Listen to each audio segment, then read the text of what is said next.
विश्वधारं गगनसदृश्यं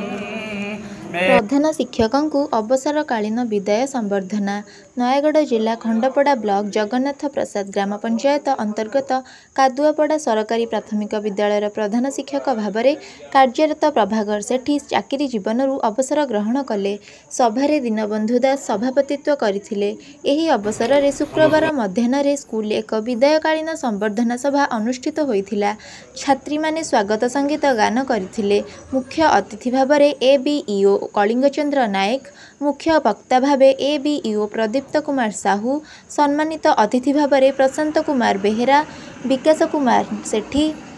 बालुरी बारिक, गोलक बिहारी नायक, अंतर्जामी बेहेरा, नरेंद्र कुमार जुदन सिंह, दुर्योधन प्रधान, भोलानाथ नायक, संजय बेहेरा, प्रमोद कुमार बारिक जोगदे विदायी प्रधान शिक्षकों चाकरी जीवनर स्मृतिचारण करथिले। अवसरकालीन विदायी संबर्धना सभारे जोग देइथिबा स्कूल परिचालना कमिटी सदस्य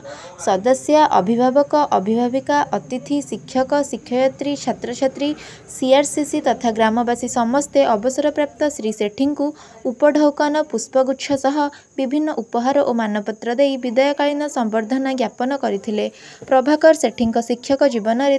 अवदान शिक्षानुष्ठान प्रति स्नेह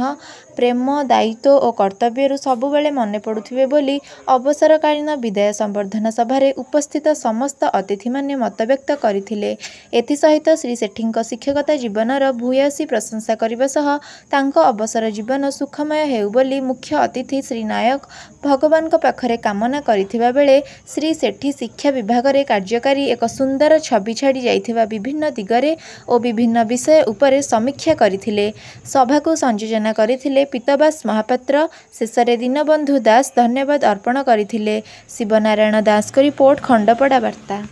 वास्तव में प्रभाकर सार देले यही विद्यालय नुहे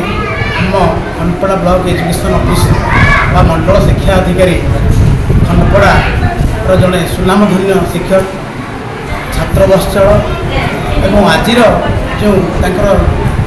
विदायकालीन सभा कार्यक्रम आयोजन कराइला सभा मंचर विद्यमान होता प्रभाकर सार जड़े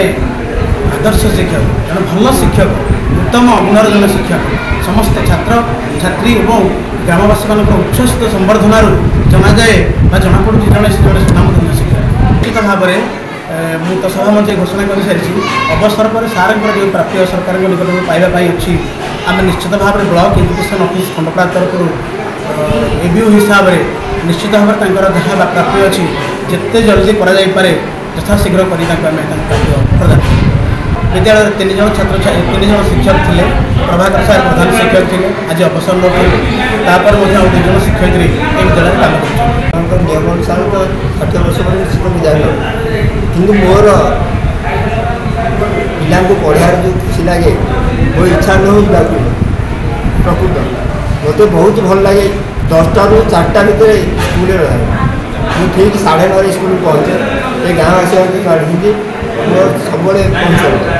मत पिला साथ रही पढ़ा को भल लगे मुझे अवसर मिली कि मोर आहत पढ़े भी 10 वर्ष विद्यालय भल लगे परिवेश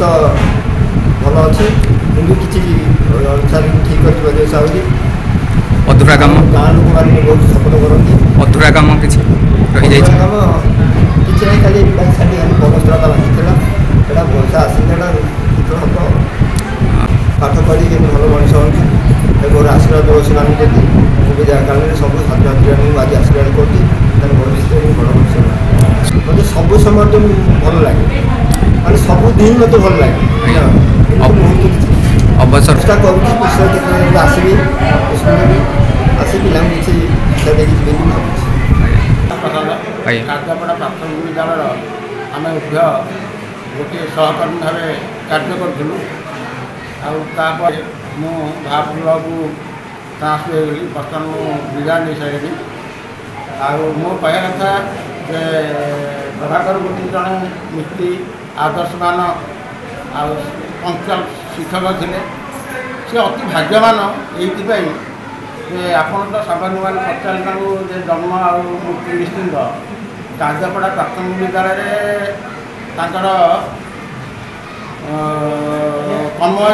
कर्ममय जीवन आरंभ होता କିନ୍ତୁ କାଦପଡ଼ା ପ୍ରାଥମିକ ବିଦ୍ୟାଳୟ ତାଙ୍କ କର୍ମମୟ ଜୀବନର ଶେଷ ଦିନ ଆଜି। ତେଣୁ ସେ ଅତି ଭାଗ୍ୟବାନ ଆଉ ଜଣେ ଅତି ଛାତ୍ରବର୍ଷ ଶିକ୍ଷକ ଥିଲେ।